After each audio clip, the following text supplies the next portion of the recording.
안녕하세요. 오늘은 다육이 무름병에 대한 이야기를 해볼까 합니다. 날씨가 고온 다습한데 일주일에 비가 오는 날이 많다 보니까 이 다육이들한테 무름병이 보이기 시작하고 있습니다. 저 같은 경우도 1년에 한두 개 정도 무름병이 오는데, 지금 영상에 보이는 샤이닝 펄 철화 같은 경우는 무름병이 또 자주 오는 그런 품종 중에 하나거든요.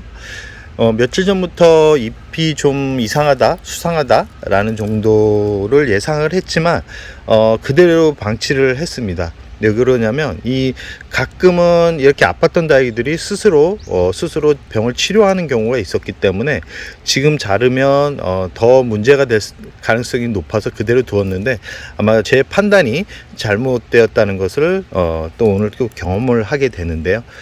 지금 영상을 보면 아시겠지만 이쪽 부분은 멀쩡하게 잘 성장을 하지만 이쪽 부분이 이렇게 물러서 잎이 말라가면서 잎이 말라가는 것을 좀 볼 수 있는데요.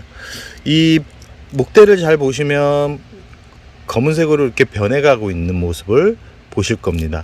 옆에 부분을 보시면 이렇게 윗부분은 수간이 멀쩡하지만 옆에 부분은 수간이 검은색으로 이렇게 변해가고 있죠. 지금 일주일 전보다는 더 타고 들어간 모습입니다. 그래서 오늘 이렇게 잘라주게 되었는데요. 원래 철화 같은 경우는 이렇게 사선으로 잘라버리면 나중에 그 부분이 말라갈 가능성이 더 높습니다. 그렇기 때문에 웬만하면 사선으로 자르지 않는데, 조금이라도 살려야 되겠다는 생각에 이렇게 사선으로 잘라진 모습입니다. 지금 잘 보시면 줄기 부분은 깨끗하게 지금 처리가 되었죠.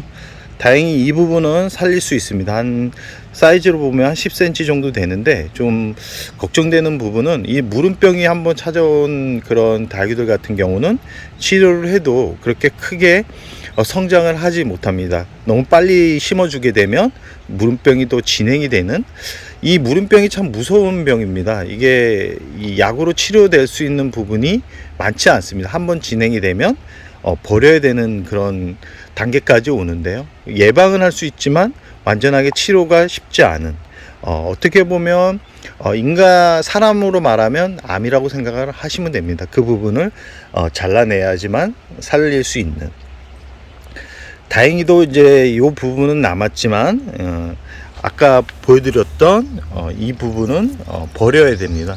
도저히 살릴 수 있는 방법이 없고, 이렇게 이 자구 하나도 이렇게 줄기가 검은색으로 변하고 있죠. 이 무름병 같은 경우는 빨리 찾아낼수록 살릴 수 있는 부분이 많습니다. 그러나 이게 서서히 진행되는 거라서 잘 확인을 하기가 쉽지 않습니다. 왜 그러냐면, 이 얼굴을 보시면 아시겠지만 이 부분은 정상적인 부분이죠.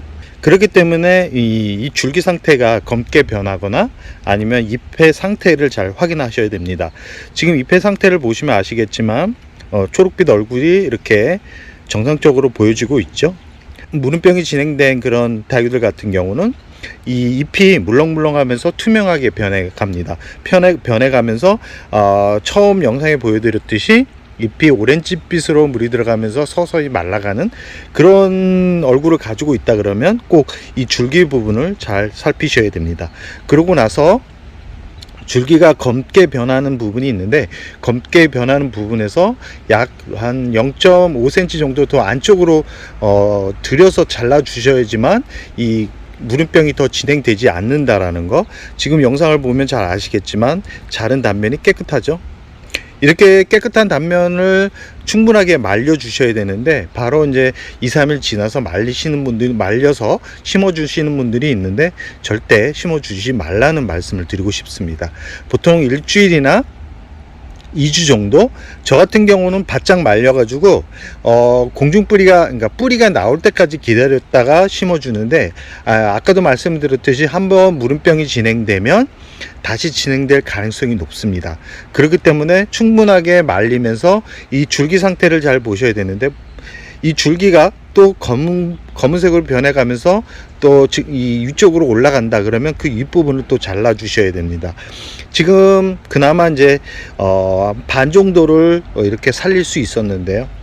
가끔 이렇게 자른 단면에 이제 더 이제 바이러스가 침투하지 말라고 다이세넴을 발라주기도 하는데, 저 같은 경우는 그냥 자연적으로 말린 상태에서 심어주거나 가끔은 이제 다이세넴을 바르는데, 아직까지는 습하지 않기 때문에 굳이 다이세넴을 바를 필요성은 없다라고 생각을 합니다.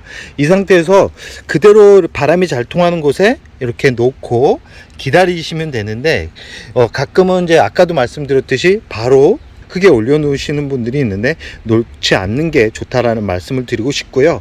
한 2-3주 지나서 이 뿌리가, 이 자른 단면이 바짝 말라가지고 껍질이 이렇게 마른 잎처럼 변해갈 때 화분에 올려놓고 나서 물을 주시면 안 됩니다. 물을 주시는 분들이 있는데, 물을 주게 되면 또 무름병이 또 진행이 돼서 결국은 살릴 수 없는 그런 단계까지 가기 때문에, 꼭 이 심어주고 나서 물은 지금 장마부터 여름 기간에서 물을 주면 까딱 잘못하면 이 무름병이 진행된 부분이 더 진행될 수 있기 때문에, 저 같은 경우는 장마가 지나고 여름이 지날 때까지 그냥 올려놓을 예정입니다. 죽지 않을까 걱정하시는 분들이 있는데 절대 죽지 않습니다. 다육이는 물이 적어서 죽는 게 아니라 물이 많아서 죽는다라는 거 꼭 기억해 두시고요.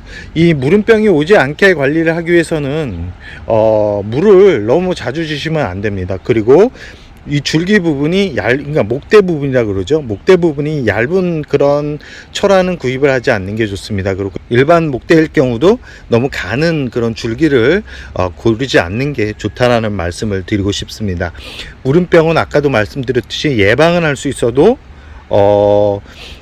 치료하기는 쉽지 않기 때문에 발병이 되면 바로 가장 중요한 게 잘라서 아픈 부위는 잘라내고 건강한 부위를 이렇게 만들어 가지고 말린 후에 심어주는 게 그나마 최선의 방법이라는 말씀을 드리고 싶습니다.